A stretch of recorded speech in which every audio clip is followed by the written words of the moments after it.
welcome to QTV for what is going to be the most awesome episode of the year, because it is our final episode of the year.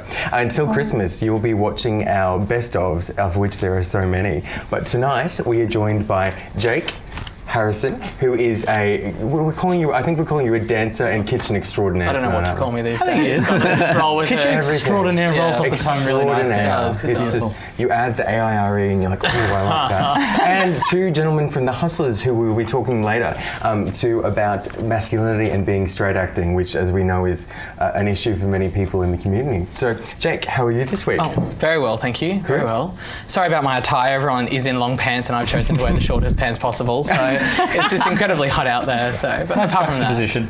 Yeah, it's going very well. Thank you. It's meant to be. We all want to wear shorts on the show, but you've just broken it. I'm sorry. We can now.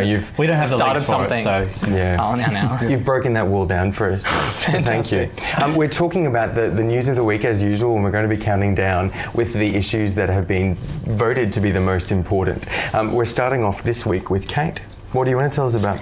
Well, I'm here with the third hot top article for the week. I'm not sure which way we do that. It's the shorts they're putting it off. Anyway, my white legs, darling. It's my white legs. Anyway, with our third news story from the week, yes, it almost is time for our welcome to Russia header. This week we have a story out of New Zealand where a diplomat in the New Zealand government has assigned the task of protecting the New Zealand LGBT athletes that are going to be heading to Sochi for the 2014 Games. So they haven't as yet explained exactly all the specifics, but it has definitely been confirmed that there will be a consular advisor going to provide assistance for the athletes over there. So I think this is great news. We don't know what exactly that entails. But isn't it really sad that we need to send advisors with gay athletes to protect them to another country? What are they going to do? Oh, you're acting gay, shh. Or, oh, what are they going to do? I don't understand. Is this just them showing support that they're saying that we're trying to do something because we don't have much power, or why is this happening? I'm not sure. They haven't actually revealed the details yet, but there was a quote that I actually liked, which I have here, that was by one of the Labor MPs talking about the athletes being able to be proud who they are, and unless one is fully able to express all that they are, then this constraint can compromise the Olympic motto of Citius Altius Fortius, which is Latin for faster, higher, stronger. Which has so much to do with sexuality. Yeah, but I guess essentially saying that unless they can truly just go over there and be who they are, it will possibly compromise their performance when it comes time for their events. But I think this is totally unnecessary. Like, you perform so well and then you jump in there and you have to do it, and like we can say that we try our hardest and then when we get there we just go for it, and it doesn't depend on our sexuality to perform at our peak. We really just need to like push it and go for it, and that's what these games are all about. They're not banning, about that. It's actually they're banning promotion of alternative sexualities to minors. I'm confused about how do you promote an alternative sexuality to a minor? They should win a gold medal and kiss their partner or something. There'll be a 12-year-old at home that'll be so devastated they have someone to look up to. It kind of infuriates. Gay people can't win medals? Yeah. I was like, as much as sexuality doesn't come into performing, but it's certainly afterwards when you do well that you want to celebrate with those around you, and the pressure that you can't do that, I think, is scary. That you're going to have to contain it somehow. Or we know that gay people can't win medals. So what would you like to talk about, Michael? It's illegal. It's against everything. I love you. Our second news topic for the week is unfortunately a bit of a sad one. The latest HIV figures have been released, and there has been a significant rise in the number of newly diagnosed HIV cases Australia-wide. It's one of the biggest trends that they've seen, and I think in Queensland it was over 10% rise that they saw from 2012. So it's good and it's bad. It's hard to know if these are newly infected people or if this is a good thing, and that we've seen people have now actually taken the step to get themselves tested, and people that may have been positive for a long time are now actually finally aware of it. So it's kind of taking the good and the bad for the same situation there. So. Yeah, I think it's a bit of a funny one, because I think it's the same with cancer statistics and stuff like that. They talk about how more and more people are getting cancer, or they're actually just discovering it. So I guess. Yeah, it's that whole thing. Is it because of the accessibility and the ease of testing now that more people are going to get tested, so therefore we're seeing these increases? Or is it a little bit of both? It'd be interesting in what ages as well where they're picking it up. Absolutely, yeah. It's the transit thing was actually skewing towards the younger people that have now been newly diagnosed. Regardless of anything else, wear a condom. We're all adults. We know better than this. If there are more HIV cases being found, then that means more people have HIV. Doesn't need to happen. Wear a condom and act responsibly. It's not that hard.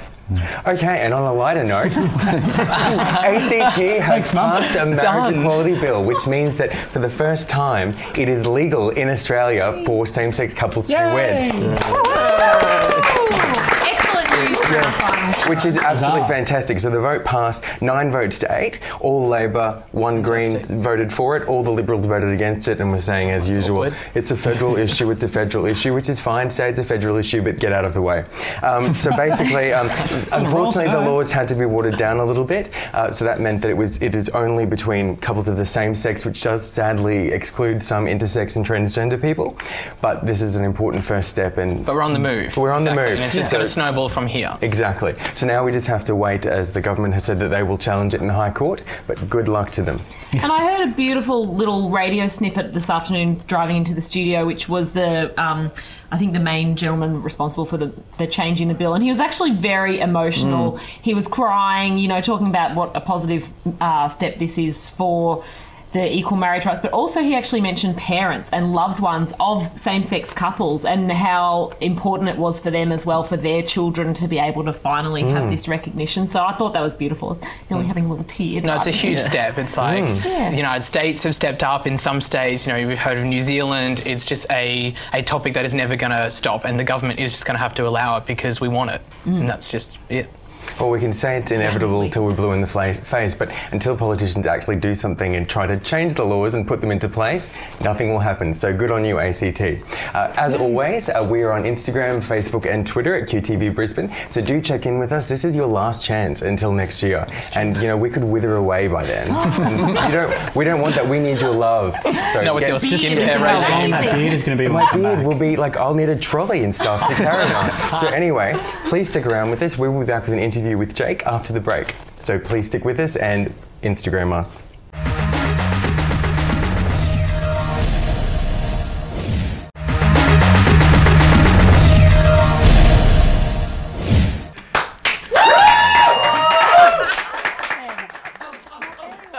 Oh my God, that's not a good look. It's my best Good look. evening and welcome back to our next segment for QTV. We have an amazing lineup of guests tonight. We've got Dale and Terry here from the Brisbane Hustlers, but for this segment, we've got a very special guest, Mr. Jake Harrison. We're going to have a bit of a chat with you and find out what you've been up to. Now, tell me everything. Now, everybody knows you predominantly from My Kitchen Rules. Hopefully. Yes. Oh dear. Other things. So give us a little bit of a snapshot. What's life been like since, and what are you up to at the moment? It hasn't stopped. Yep. Literally, since we got off the MKR bandwagon, I knew my time was going to be little and short in the fame. So we just did cooking demonstrations. We've been trying to promote our own businesses, trying to build them up slowly. Yes, that's pretty much it. Cooking crazily and trying to do uni at the same time, so everything's been in one melting pot. And you said cooking businesses, what have you got in the works? At the moment, we've got a shipping container from the government. I know, they've done something fantastic for once. And they've given that to us, and we're calling it Chitty Barn Barn. It's a Vietnamese-inspired shipping container. So it's Vietnamese baguettes, so street-style food. Okay. Ooh, and that that's going to... Yeah. Oh, no, very Melbourne. Try to be. So it's launching with Brisbane International Film Festival at the new market over in Portside, right in Hamilton, called Container Val. Yes, Very original. I saw that in November. It starts 4th to 17th of November or something. The 2nd to the 17th. 2nd to the 17th, Yep. sorry. Over What's about the number a couple anyway? Of weeks. Yeah, exactly. Show up. It's It's not there. Just whatever, I'll be there. Yeah, I just saw the link about that Yeah, today. It looks So awesome. it's there's a cafe, a restaurant, and we're the only takeaway food venue at the moment. Nice. So we'll be also promoting sugar-free items and fructose-free. So we're getting away from those generic cane sugars, and we're delving into a lot of a lot of different alternative foods. So vegan ice cream, yes, it exists and it is damn delicious. I run a vegan dessert business. Oh, do so you? I'm hooked up Competition. to that. Oh my god, this is fantastic. We have vegan pancakes. pancakes. Oh, really? That I do are vegan cheesecakes, sensational. so Sensational. I was I'm wondering gonna what eat all fructose of them. was because I have Having no a food idea. off. Oh no, so fructose is in fruit. So Right. so there's fructose, maltose, glucose, fructose, and Sucrose. I think that's the name of my shampoo. yeah. No. Oh god, change that. So yeah, so fructose is in fruit. Glucose is okay for you. So we're using not agave syrup because that's bad for you people. It's a Don't. My Don't. trainer told me that's very Oh, bad. it's so terrible. It's Everyone just low loved it GI. for- It's still Everyone sugar. loved it for so long. No. Ugh, stevia, the most revolting. hilarious thing. Sorry. Yeah. See, I get carried away when I talk I about ate a it. stevia leaf once, and it painted my mouth with sugar for like 3 days. I didn't even know what life was anymore. It's awkward. But you're passionate about your food, and Yeah, that's what I so love. we're using a lot of coconut products like coconut nectar and all that, which is a beautiful sweetener as well. And rice malt syrup in small doses can be quite good as well. So they're just alternative options, and we're trying to teach people that you don't have to buy these generic milled products and so commercialized. You can jump in and you can explore these new products. So that's what we're trying to convey in Chili Bun Bun. So yeah, so it's going to be at Portside for till the 17th of November, and then the Eat Street markets come along until forever. And that whole block there's going to be about 206 shipping containers. Wow. So it's going to be Wow. epic. Yeah, I want a shipping container for a house. Yeah. I've seen it done, like you just stack them Grand up. It's Design amazing. Australia, yeah, it's pretty It is good. so cool. You go. I wanted you to tell us as well, you're not just food, you're also a ballet dancer. So tell us about the work you're doing well, with that. it's a Bachelor of Fine Arts majoring in dance performance. So I do ballet and contemporary. So it's not like solely ballet. So I do that Monday to Friday, and it's my final semester. So I'll be finishing off this semester, obviously, with the show over in what's it? Gardens Point Gardens Theatre. Point Yeah, Theatre. Gardens Thank you, Theatre. thank you. From the 9th, from the 5th to the 9th of November. You're like are an the dates for octopus, that. you've got your hands Yes, in all the everywhere. pies. Like, oh, my hand's in the pie. Do you think that there's going to come a point where you have to choose, or you're just going to keep... Unfortunately, I will have to finish the dance, and I think I'll leave that there. I've had a full knee reconstruction and a meniscus removal, so that's kind of slowed down a Pain. few things a little bit. It's pretty Knee good. reconstruction, I've seen you can still get your foot up here. Oh, yeah. Ain't gonna Where, stop where me. was that, Michael? He's on his Facebook. Only. okay. He puts the photos of him with his foot up against the Oh gosh, flexibility. But you're not leaving the dance world forever. So obviously you've got your food passion, and now you've just become an ambassador for a dance company. I've done a lot of research, haven't young you? Where'd you go? young dance Stalking you. group. Yeah. So obviously Capezio, which is a worldwide dance, a dancewear company. So Fantastic. they've sponsored me, and I'm their young ambassador, and and So you their get to products are fashion their dance fantastic. products. Yes, I do regularly. Yes. So has that, obviously the profile Yeah, built a up little a little bit from My Kitchen Rules has, they've then found out, he's a dancer as well. So that's kind of helped you to get involved with that company, obviously. Definitely, Yeah. and we like to do a lot of charities. Like we're heavily involved with Variety. We're doing two dinners for them and Starlight Foundation, which Michael is also involved with. So we're doing, and we're the ambassadors for Montrose Access, which is a disabled kids charity. So we go over to their location, which I'm not too sure which suburb that is in, but that's okay. And so we go in there and we do bake-offs and we do pizza nights with the kids, and it's all like mature age kids that have just like bound in wheelchairs and they just want some fun, and so it's kind of cool. So we jump on board with that. That's so uplifting. We just did a fun run in the Gold Coast with Dora the Explorer, which was good. And had you always been interested in that kind of work, the more charitable sort of thing? Yeah, I guess now you've sort of got a little bit more of an ability to Not do that. really when I was, not a reality something or Yeah. other. So I don't know. So the profiles helped. So I was Yeah, going to yeah, ask the same definitely. sort of question because I've seen you around a lot in the community and doing some good things. Yeah, so. I really wanted to turn what My Kitchen Rules gave my sister and I into something positive for the community instead of being it a little bit like me, Yeah. some of the other contestants Have are. you found a way to combine dancing and food? I'm waiting for you to No. arabesque out a pork bun Yeah. or something. I'm sorry, I'm fresh out of those. Awesome scene from Will and Grace from like season 3 or 4 really? where they're doing the synchronized ballet service. You could like try I was doing that. just Jack on Just Jake. on MKR, so yeah, just Jake. But no. I think if I was dancing or the Naked Chef, it would be quite dangerous in my kitchen. Knives, whisks, blenders. I Wouldn't just work. had a quick question back to the food thing. Obviously, on the show, you and your sister were, more younger of the contestants. So going in, did you feel like there was a little bit of extra pressure, or had you guys had obviously Yeah. felt quite experienced in the kitchen? Oh God, no. We were the youngest competitors to ever compete in MKR, That's what but we I actually applied the year before. So I applied when I was 18 and my sister was 20, and so and then we got right through. But unfortunately, they just thought we were a little bit Inexperienced. Or yeah, something. pretty much. Was it your idea or your sister's? Oh, I applied with her with her out, Yeah. with her not Her knowing. login. Guess what I we're love doing to next year? cook. Yeah. .com. Well, the good My thing name's Elle. the good thing about coming runner-up too is it's the Curse Reality TV in Australia. You don't want to win. You want to come runner-up Yeah. in Australian Yeah, reality no TV shit. every time. Oh, Knowlesy's doing pretty well. Knowlesy's broken with his wife and been in rehab. He's not doing that well. That's not funny. I haven't made we it to shouldn't rehab be yet, laughing. so So you haven't. I haven't made it to rehab yet. My coke addiction's still there. Cake, not Cake. coke. Cake, not coke. He loves to Coca-Cola. bake products. Well, that sounds fantastic. Well, yeah, thank you very, very much for joining Not a us. problem. And you'll Thank you be for having me. back with us and the Hustlers for our final segment of the night. As per usual, jump on the interwebs, Twitter, Facebook and Instagram at QTV Brisbane. Let us know what you think. We'll be back right after this.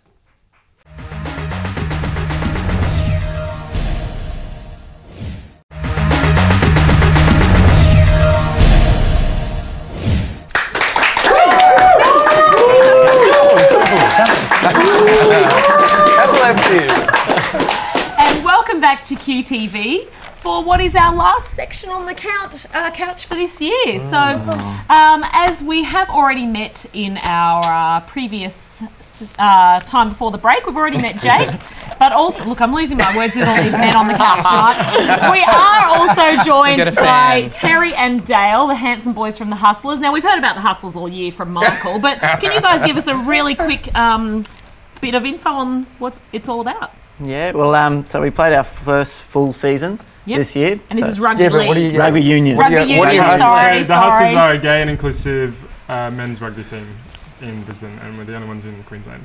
Awesome. Woohoo! And the best. And nearly the best in Australia because we nearly beat Sydney. Oh, Purchase Cup. Yeah. awesome. Bingham Cup next year. The Bingham Cup, okay, right. Gotta Is be that there. a good thing? Yes. The Bingham Cup is a good thing. Yes. All the gay and inclusive teams from around the world are going to be coming to Sydney next year. to compete. Bingham Cup. We'll look up the Hustlers tournament, yes. for next year. And before we move on to tonight's discussion topic, we're just going to run through our quick six, which is 6 very quick questions, very short answers, so we can get a little bit more info on you. Now, guys, I'm going to start it off tonight. Sports related first. Bat or ball? Bat. Ball, because cricket is boring. I'll probably bat. Okay, and a fashion one. Dress pants or short shorts? Oh, God. I think the answer speaks for Yeah, itself yeah. tonight. I'll go with the dress pants. I think there's applicable cases for both. Okay, excellent. I can't agree with Dale. You can't judge me right now. It's okay, we are. Jake, It's like I'm going to rock up to Your Ortega face. looking like this or something. All right, mine. Kath? Kath or Kim? Kath. Kath. Yeah, I'm going to agree, Kath. Madonna or Cher? Oh, sure, definitely. Sure, Madonna is a cow. I cannot stand her. Them's fighting words. Not with me. I don't really like old Madonna, so I'll probably go with Cher. Fantastic. Fruit or flan? Flan? What is flair? Flan is a type of Oh tart. dear. By itself, like if Every way. oh, Like raining from the sky. Tarts What would you everywhere. choose? I'd probably go flan. Okay, Yeah. awesome. And you? I'll go fruit to be different. Okay, good to be different, etc. Mullet or cornrows? Cornrows! Okay, Shazam. Yeah. Cornrows. Word up to your mother. The African cornrows. Yeah. like, Willow Smith. yeah. Culturally aware, you said. Avril Lavigne. I was helping run a cloakroom at a bear party the other night, and I saw a guy with the best mullet. And I was Really? just like, "Thank you for bringing it back, Yeah. sir. Thank you." Very So I'm gonna nice. have to go with mullet just because they're cool. Yeah, I like a dirty mullet. Mullet. Nice. Well, that was a I fabulous feel like we know too much. excellent quick six. And I mean, talking about fashion, mullet, Madonna, whatever, this kind of leads into perhaps our topic, which I'm going to sit back from because I'm here to learn tonight. And Michael, Yeah, well, I'm going to hand over to you. the boys were reading the same article as I was a couple of days ago about the the Sydney Convicts, who are a Melbourne rugby team, and there was some commentary that started to come up on this article around masculinity and heteronormative behaviour and this straight acting culture for gay men. So I was just curious to sort of open up a little discussion about how we feel about that. Obviously, Jake, you are in a different world doing ballet, which has got very masculine and feminine people in it, and the boys were part of a rugby team that is very, very, you know, a masculine environment. So, Dale, you had a really great thing you said about it. The guy the way this all started was the guy commenting on this article. It had nothing to do with the article. It was about Bingham just getting ready for it next year. And the point that this guy was making was that there's almost this reverse bullying that these rugby teams are telling the gay community how they're meant to act, and that this is the only way to be masculine in the gay community. And I just think it's, you know, bullshit, really. It's just, everyone's different, and if you want to play rugby, you play rugby, and if you want to do ballet, you do ballet, and I don't think there's anything emasculating or more masculine about these things. They're just things that you like to do. And the perceptions that, you know, just because you drink beer and play rugby and touch other men, which is probably one of the gayest things you can do, that you don't have, that you can only be one or the other, that you have to... I want to see camp as hell drag queens shoulder charging blokey beefy rugby players into the ground. They'd probably win. They'd probably win. Like when I post a lot of social media photos of me in dance gear or like dance wear or something, doing little specky little something, there is like 14 or 13-year-old people like, oh, gaybo, like all this other stuff on it. But there's the amount of support that I get from all the other people on my Instagram feed, and that just like, oh, you know, who are you? Like, why would you say something like that? He's just doing what he loves, which is good to hear. Find them, take them down. Yeah. We gave a lot of thought about this as well at a committee meeting, talking about the rugby club and you know how exactly it fits in. And the conclusion that we sort of came to, and I thought it was quite good, the Hustlers almost broadens the definition of being a gay man. So, you know, you've got all these stereotypical images as well, and we're not trying to say, no, that's not the case, but perhaps it's just giving some of those other people that aren't familiar with their own identity a place where they can, you know, play rugby, enjoy their sports, and even to a degree just to find a place in that community, if that makes sense. Yeah, it seems that there's only one avenue to the gay community, and that's through, you know, clubbing and drinking and drugs and Mardi Gras and all that partying. But the Hustlers is not the only way, but it's an avenue for people who are just coming out and they're rugby and country and all those masculine things, and that's all they're used to, that they have access to a gay community of sorts. Well, they're the people who've been displaced who don't have somewhere to go because they don't really want to go to the nightclubs. So it's fantastic that you guys have started this. I feel like there's correct me if I'm wrong here, in our community there seems to be a direction either way. Like if you are gay, you need to be either effeminate and let's go wear some glitter and makeup and bleach my hair, or you have to be like really straight acting and masculine. But that's the funny thing about the Hustlers, because on the rugby field there is a certain level of masculinity. You got to be aggressive, otherwise you'll get hurt. You know, there's that level. But then off the field, when you see the guys carrying on, I mean, you wouldn't know. What was the phrase you said earlier today? There was this guy in the article. He was referring to this pressure of heteronormative behaviour, and that playing rugby was heteronormative, and you know, was being forced upon us. But straight acting was an interesting one that I was reading on there, and I put a tweet up about it to get people's opinion on it, because I'd heard from others that like on Grindr and stuff, there's people that refer to them as straight themselves as straight acting. Hate that term. And I felt it's a really homophobic and kind of self-hating term. So I put it out there and I said, look, I think it's quite self-hating and homophobic in itself. And some of the replies I got back for some of our listeners, I had Ian, who's at Imisaurus. He said it's just an embodiment of suppression and stereotypes of masculinity. It's sad. We're still trying to appease society. So I had a few more responses there, but I'll put them up on our Facebook page. Well, I mean, this topic could certainly go on for ages, so join in and chat to us, on our Facebook page, Twitter, if you would like to chat a little bit more. But for now, it is time to say farewell to you all for our final show for 2013. Albeit sad. We might have a little surprise Christmas treat coming up for you. But between now and then, we will be airing repeats of all of your favourite episodes from 2013. So be sure to jump onto Twitter and Facebook and let us know what episodes and which guests you would like to see again. It could even be these gorgeous men. We're seeing some directions from over here. Absolutely. So, thank you again, Jake, Dale and Terry for joining us this evening for tonight's show. Be who you are, don't straight act. Be who you are and rap that thing. Sorry. My name is Kate. I'm Matthew. I'm Michael James. And we'll see you in 2014 and also for our Christmas special and repeats between now and then. Thank you for joining us. Have a great night. Good night. Thank you.